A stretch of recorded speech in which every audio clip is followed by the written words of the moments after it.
네, 안녕하세요. 엘저입니다. 오늘은 한국어 선생님에 대해서 관심이 있거나 진로로 준비하고 계신 분들을 위해서 준비했는데요.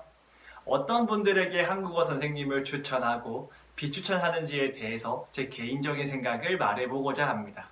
참고로 이건 제 생각이니까 무조건 100% 정답이 아니거든요. 그러니까 이 사람은 이런 생각을 가지고 있구나 하고 참고만 해주시면 좋겠습니다. 그럼 시작할게요. 먼저 이와 같은 분들에게 한국어 선생님을 비추천합니다. 자, 첫째, 안정적인 직장을 원하는 분들에게 비추천하는 이유는 한국어 교육은 국내든 해외든 안정적으로 일하는 분들이 많지 않은 분야이기 때문이에요. 이건 지금 영상을 보고 계신 분들도 채용 공고를 진짜 10분만 찾아봐도 알 수 있을 정도로 정규직을 모집하는 곳이 거의 없다는 걸 알 수 있을 거예요. 또한 일자리를 구하더라도 몇 개월 단위로 계약하는 곳이 많고 가르치는 시간에 비례해서 급여를 받는데 수업 시간을 많이 받고 싶어도 학생들의 숫자나 그때그때 상황에 따라서 달라지기 때문에 안정적인 생활을 중요시 여기는 분들에겐 많이 힘들 수 있어요. 두 번째, 국내에서만 일하고 싶은 분들에게 비추천하는 이유는 국내에선 한국어 교원의 수에 비해서 교육을 할 수 있는 일자리가 너무나 한정되어 있기 때문이에요.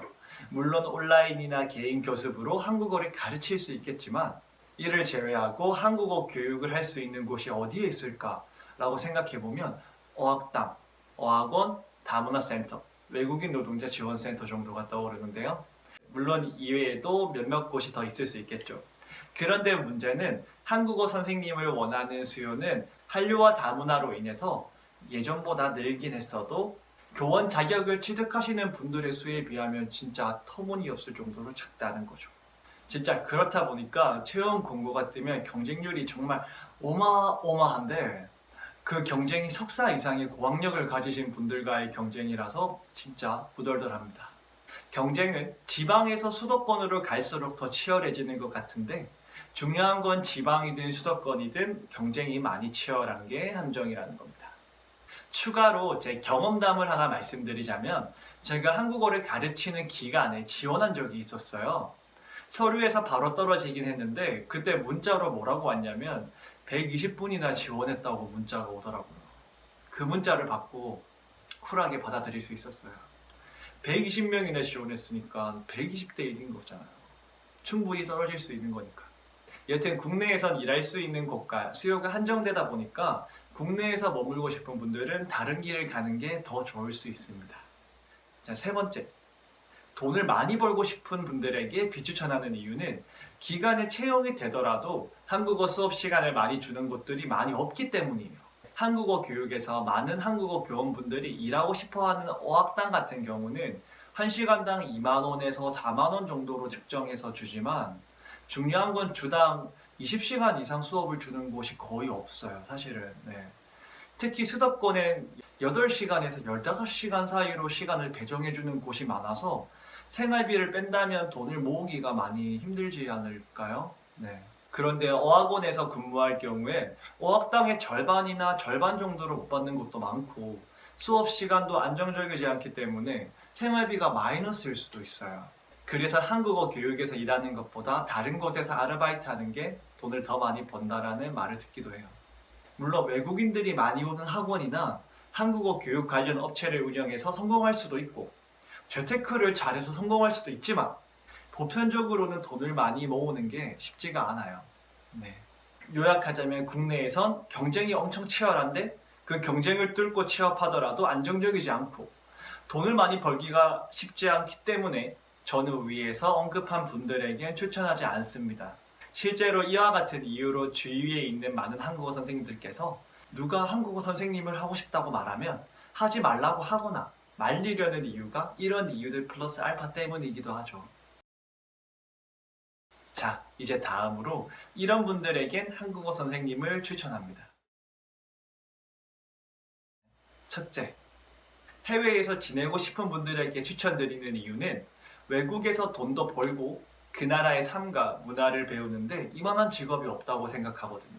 특히 학습자가 현지인들이다 보니까 학생들과 잘 어울리기만 한다면 생활에 적응하는 데 많은 도움을 받을 수 있는 건 물론이고 그 나라의 삶과 문화를 입체적으로 배울 수 있으니까요. 저 같은 경우에도 캐나다와 태국에서 지낼 때 다른 활동을 할 때보다 한국어를 가르치면서 현지인들과 더 빨리 친해졌고 생활에 많은 도움을 받았을 뿐만 아니라 그곳의 삶과 문화를 입체적으로 느낄 수 있었거든요. 다만 많은 사람들이 가고 싶어하는 국가들은 솔직히 경쟁이 한국보다 더 치열하면 치열했지 절대 덜하진 않으니까 그 점 유의해주세요. 두 번째, 많은 외국인들과 만나는 걸 좋아하는 분들에게 추천드려요. 한국어를 배우는 학습자들은 외국인이 대부분이잖아요.